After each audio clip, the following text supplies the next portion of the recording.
Hey, welcome back to the Speak Life podcast. This week I have Dr. Carroll Marr with us. He is the pastor at Southcliff Baptist Church down in Fort Worth, Texas. He was my pastor for the last few years of my time at Southwestern Seminary. Uh, he speaks from a wealth of ministry experience, 45 years of ministry experience in speaking to issues surrounding just dealing with people, dealing with leadership, and staying on top of personal walk with the Lord. Welcome back to the Speak Life podcast.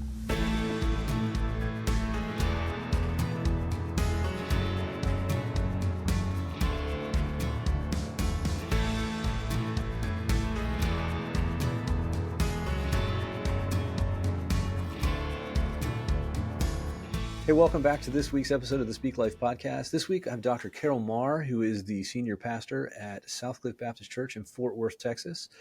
Dr. Marr, welcome, and thank you for joining me today. Well, thank you, man. It's great. Good seeing you. It's been a long time. It has. So for all of you listening, during my wife's and my time at Southwestern, for the last 3 years of that time, we were actually members at Southcliff and sat under Dr. Marr's teaching. So I'm really excited to get to talk to you live. Most of the time, I do catch some Sunday morning sermons on the web broadcast from time to time. I don't get to do that every week, but I've been keeping up. So great to have you on here. Oh, good to be here. So I'll tell you what, as I say that, typically we start out with giving somebody a chance to talk a little bit about themselves, their family, and their history and ministry. Why don't you jump into that a little bit? Love to. I grew up in a Christian home. My dad was a pastor, pastored small churches in rural Louisiana for the most part.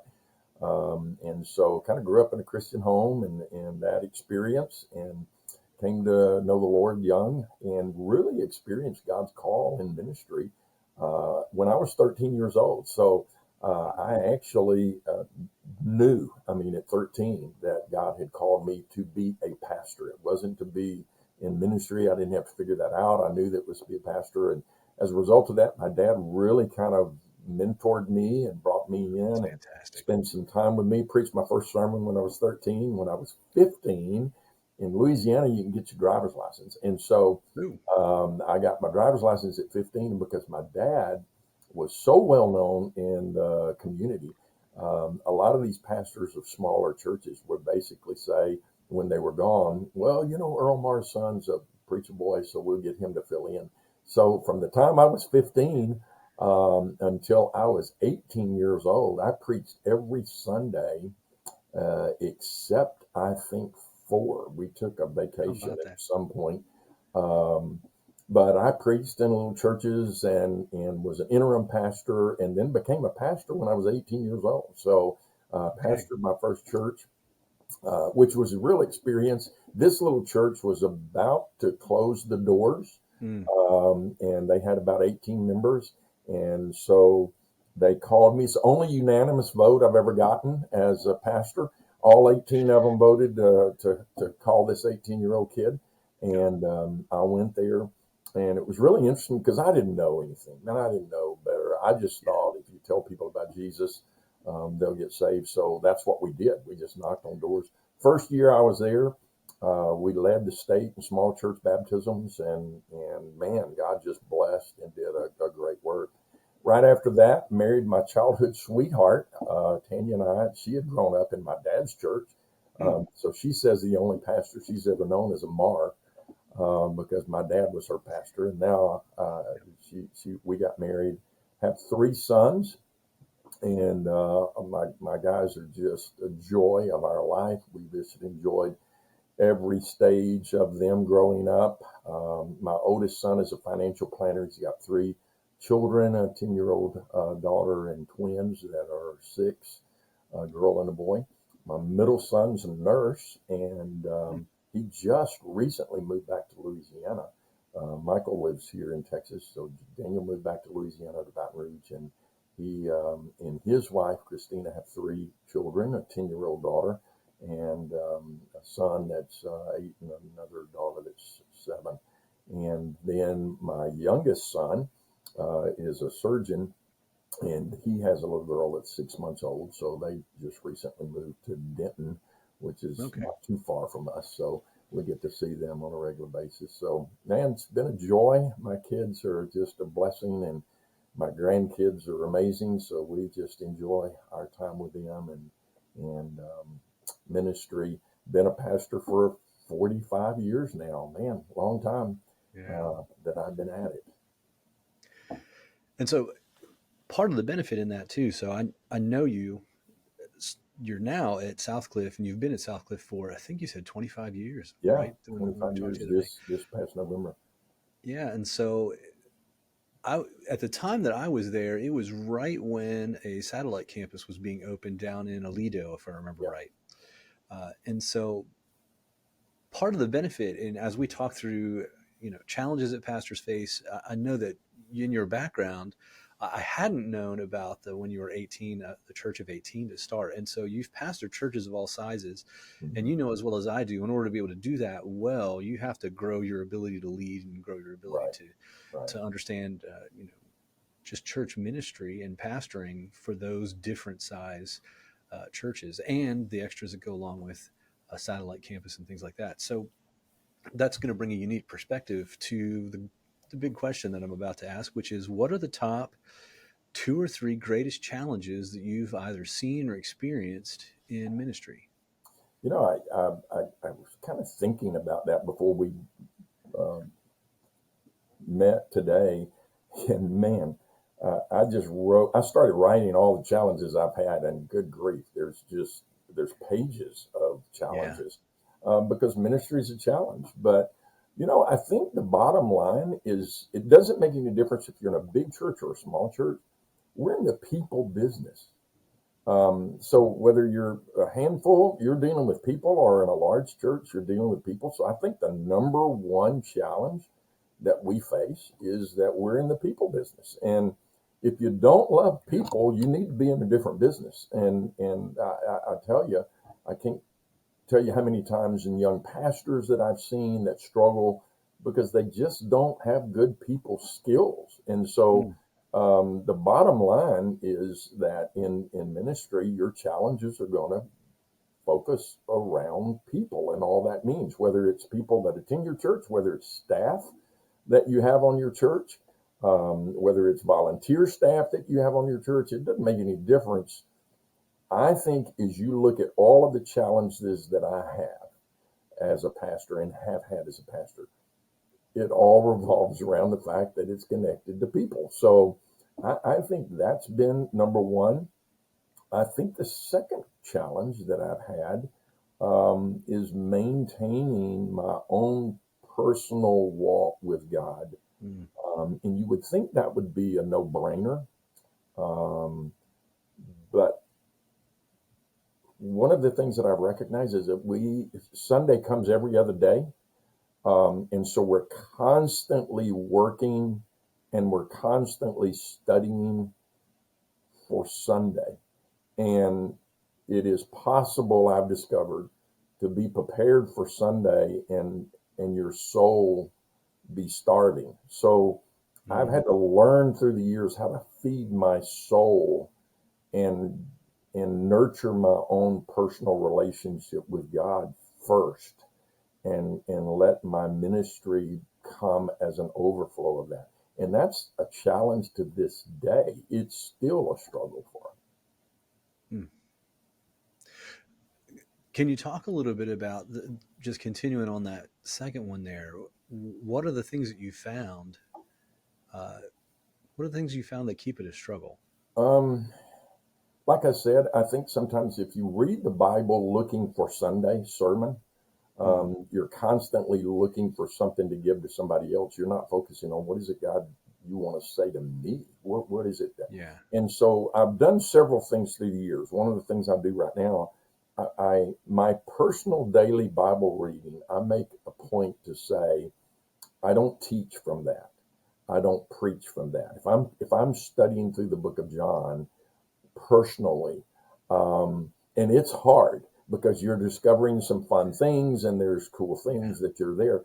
But I want to separate and say this is for my heart. This is God. You want to do a work in my heart. You want to teach me. You want to feed me, and I want to keep that separate Yeah. from my preparation for our people. My dad Never had the opportunity to go to seminary. Didn't have. I just had a high school education. Grew up in the Depression years. Many challenges. Came to know Christ, but committed into the ministry many years later. Hmm. When I got ready to go to seminary, he was really excited about that, and I Hmm. remember him sitting me down, and he said this to me. He said, "You're about to go to a place, and you're going to sit under men who have spent a lifetime learning what they're going to tell you in one semester. And it took them a lifetime to get what they're going to give you. So, first of all, pay close attention to what they say, listen Yeah. to it, and understand it's a privilege." And then he offered this advice, and it's the toughest thing I've ever tried to do. He said this to me: "Son, never let it be said of you that you spend more time reading books about the book than you spend reading the book." Um, that's been the hardest challenge. Yeah. I find it easy to read books about the book. And you know what I'm talking about. We can Yeah. read books about the book, and when we come to a passage of scripture that is quoted in the book, we skip over that. Oh, I already know that. I've read that. So Yeah. even when the Word of God is in a book about the book, we skip over it. So that has been something that I've constantly tried to bring to the forefront of my mind to say, you know what, I want to be a student of the Word. I want to be in the Word. I want to be a person of prayer. And so those are the two things that I think are most vital to our survival in our own experience, and certainly as a foundation for ministry. Yeah. That's good. I really like that quote. Making sure you're spending, uh, don't ever let it be said about you that you're spending more time reading about books about the book than reading Yeah, the the book. book. Yeah, Yeah. That's, and yeah. how many of us fail at that one? I mean that, and how many Yeah. of us as pastors do, because we spend our time in commentaries, we spend our time, and it's good stuff. I mean, all these books Yeah. are good. I mean, we got a whole shelves full of them. We got some good stuff there.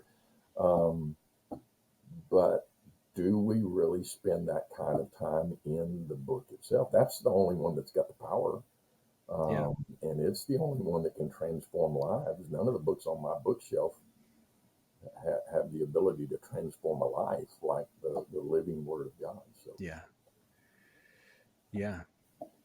It reminds me of a quote, uh, a book I have on praying. It's called "Too Busy Not to Pray."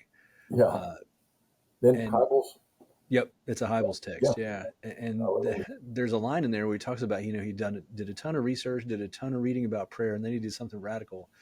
He Pray. started to pray. Yeah, yeah. Yeah.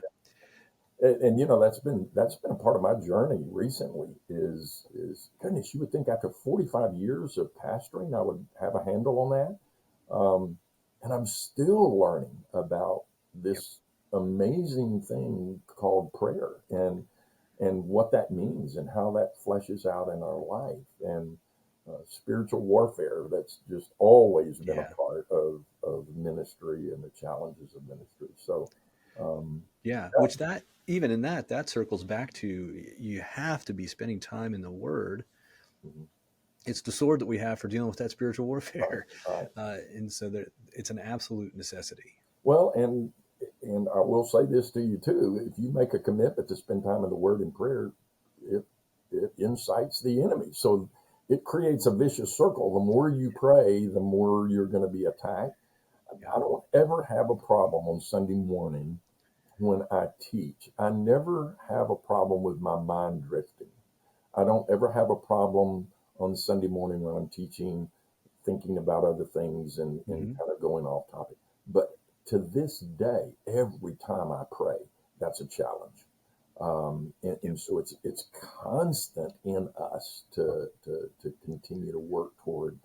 Um, I mean, if you look at the life of Jesus, he spent his entire life going from one place of prayer to another place of prayer. And if he had to pray, Yeah. goodness, how much more do we? And so, yeah, I think that's the neglected thing, is that we talk a lot about it and read a lot of books about it, but I don't know how much time we spend doing it.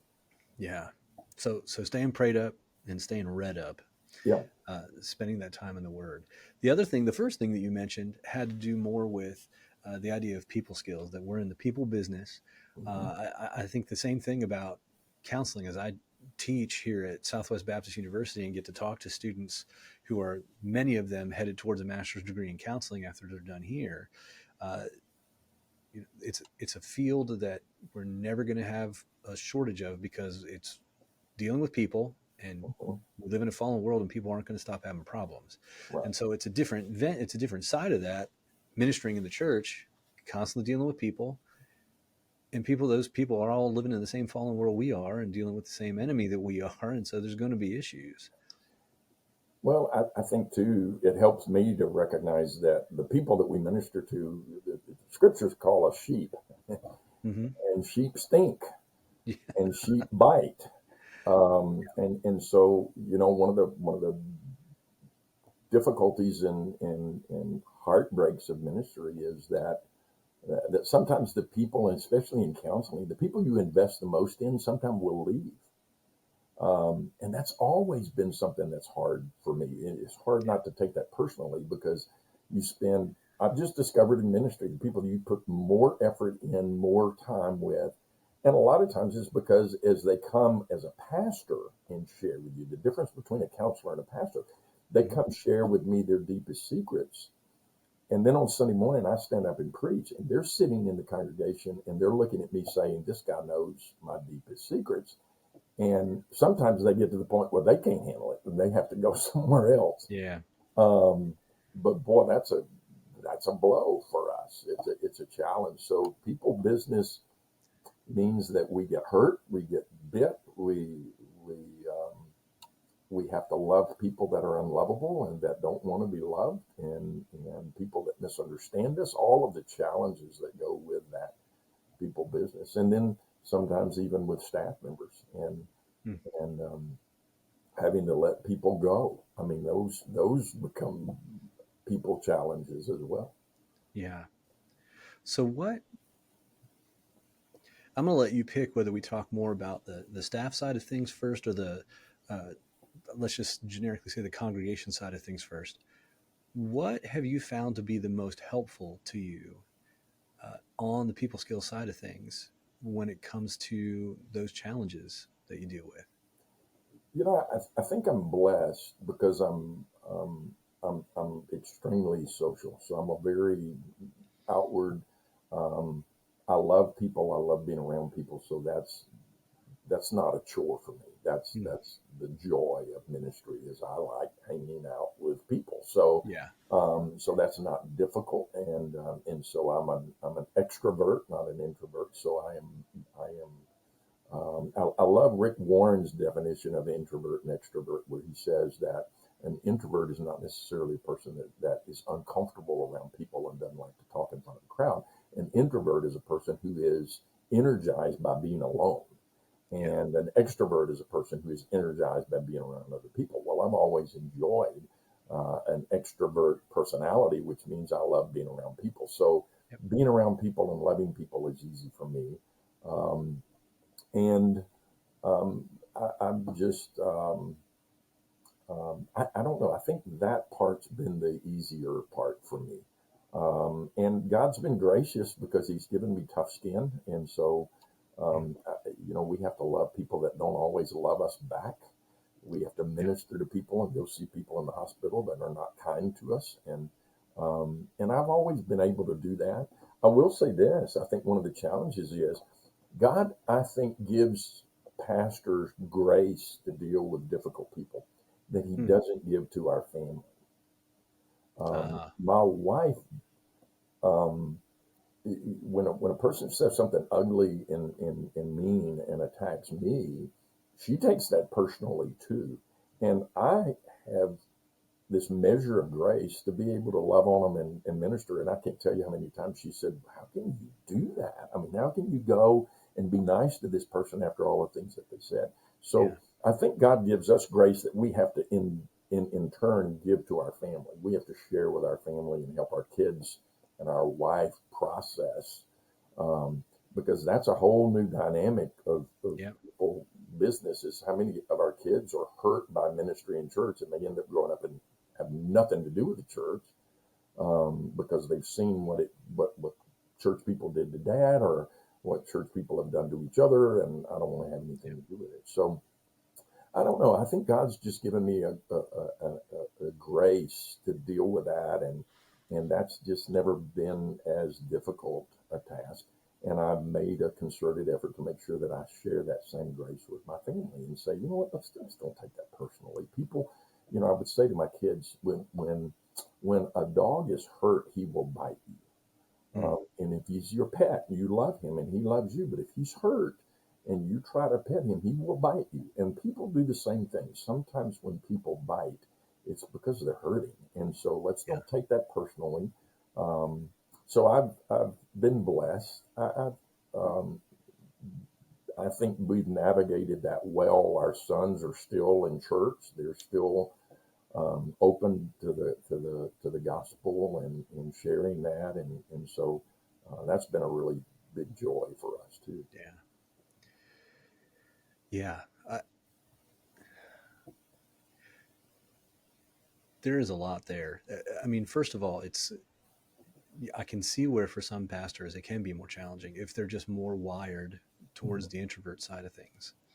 Uh, I think there's still ways to deal with that, right? I mean, there's the more one-on-one conversations, there's the smaller settings to be able to tackle that, but just to recognize that there are sometimes some of the things that you do are going to take extra energy, and so you have to just be aware of that. Yeah. Well, and then the other side of it too, not just extroverts. You could find an introvert. You could find an extrovert who is just, a type A personality just run over you. I mean, there's a whole lot of pastors that leave people lying in the wake when they come through the room, and they can only stay at a church a couple of years Yeah. because they run over people. So again, when I say people skills, we got to learn to love people where they are, and we got to help them move rather than running over them. And I've seen that so many times too, where it's this person's outgoing, but they're arrogant and they're rude and they're obnoxious instead of being humble and gracious and kind. Everything has to be their way. I remember another thing that my dad said years ago to me. He said, son, you can get just about anything you want done in a Baptist church as long as you don't care who gets the credit for it. Hmm. If you have to be the one to get the credit, and if you have to be the one to get the praise, then you may not get it done. But if you don't care about the praise and you don't care about the credit, you just care about where you're moving people in their walk with God. You think that this is where God's leading and what he wants to do. It doesn't matter who gets the praise for that. John Maxwell speaks of that in some of his leadership books, when he talks about the bell cow finding that one person who is the leader and leading through them, where I'm going to have to get the credit for it. I'll let them get Absolutely. the praise for it. We just are trying to accomplish something. So, yeah, the dynamic of that is huge. And I see both. I see introverts who struggle with people. I see extroverts who run over people. So again, I think it comes back to people skills, developing those skills of loving people like Jesus did, accepting them where they are, and being careful with them, recognizing these are precious, man. These are people that God died for. Let's be careful with these people. So with that being said, you mentioned John Maxwell in there. Are there any particular resources, any particular authors that you found to be most beneficial to you, and whether it's people skills or really we're also talking about leadership skills there, and that's kind of where Maxwell fits in. What have you found to be the most helpful? It's amazing because I look back over the 45 years of my ministry. There have been seasons where different individuals spoke into my life at different times that have brought me to where they were.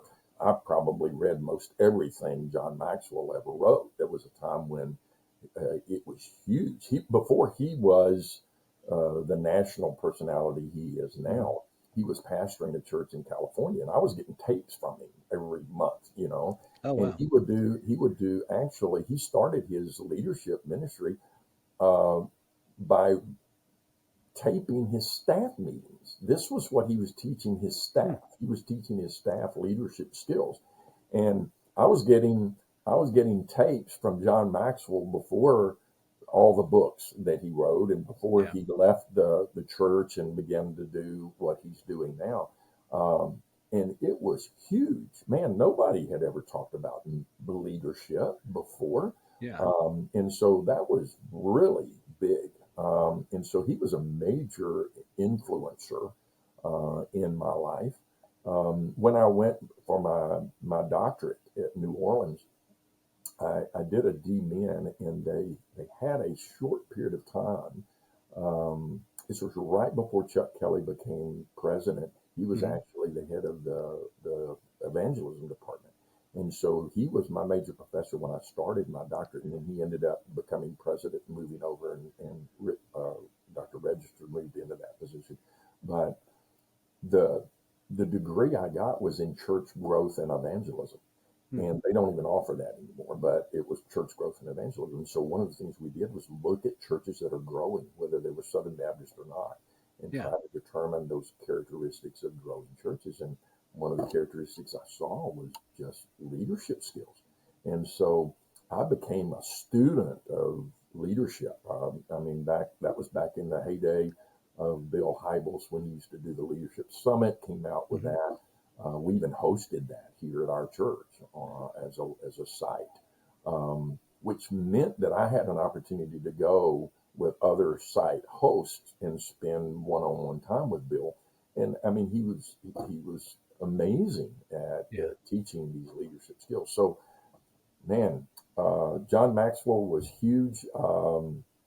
There was another, Andy Stanley has written some great books on leadership.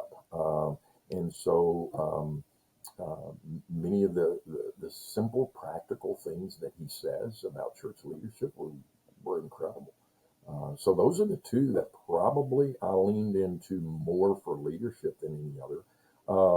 And then of course you look at Ken Blanchard. I mean, Ken Right. Blanchard's work is classic. You know, the 1 Minute Manager, the 1 Minute Manager meets a monkey. And you might even know the story of Bill Hybels. He actually had Ken come and share at a leadership summit, and it was through that Ken came to know Christ.